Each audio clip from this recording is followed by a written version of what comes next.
Alright guys, so we're back. Here's our dough. See how it's proofed? See all the pockets of air in there? That's exactly what you're gonna see in yours. That's the carbon dioxide given off by the yeast eating all the sugar, okay? Smell it, it'll smell real yeasty, which is great.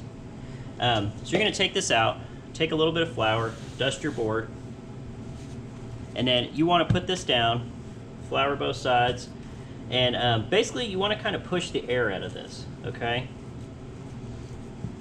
Fold it a little bit, squeeze it. We're going to do ours, which I don't know if you guys have these at home, but this is how we're going to do ours. In these little iron skillets. So we're going to roll ours and make 3 little pan pizzas. So we put these here. And to do that, so we're going to keep this, we're going to separate this out. So you basically want to take a cutter or pizza cutter or a knife and make a Mercedes symbol out of it. So just like that, make 3 separate dough balls. It doesn't have to be precise. Put 2 to a side, move your dough back. Now, you want to fold this into a perfectly round dough ball. All right, so just fold and just roll it in your hand. All right, so you'll have like this. Flour the board.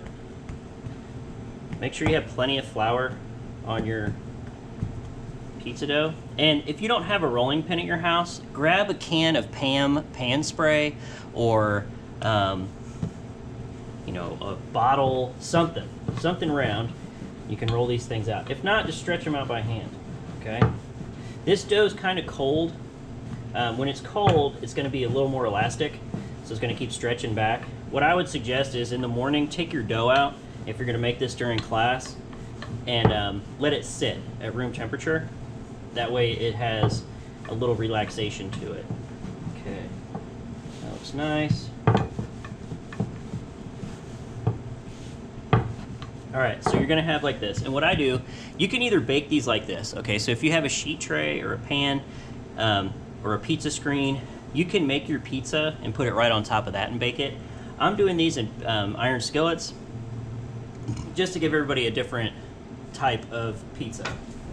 Alright, so first thing, I'm going to use butter, but you can use oil if you want.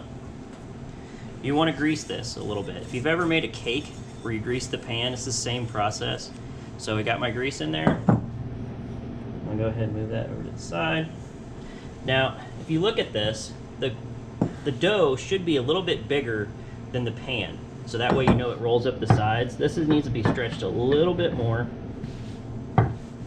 And if you have a large iron skillet or even like a saute pan, you can just use one piece of dough and make, like if you had a skillet this big, just stretch all of it, don't cut it into pieces, and make a large dough, okay?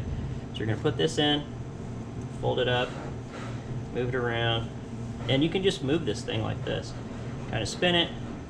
Now you have like a deep dish. I sent home sauce and cheese with you, so this is a 2-ounce ladle. We're gonna put about half of that on there, and then spread it around. Okay. Sauce. If you want mozzarella, I think I sent mozz home with everybody.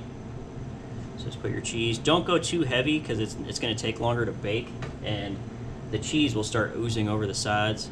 So mozz. Put a little Parmesan, and then pepperoni. So pepperoni's up to you. You can go heavy.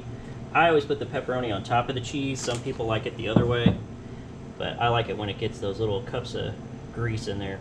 So kind of spread these out, cover your pizza, and that's it. Ready to go. I got these ovens about 425 degrees Fahrenheit.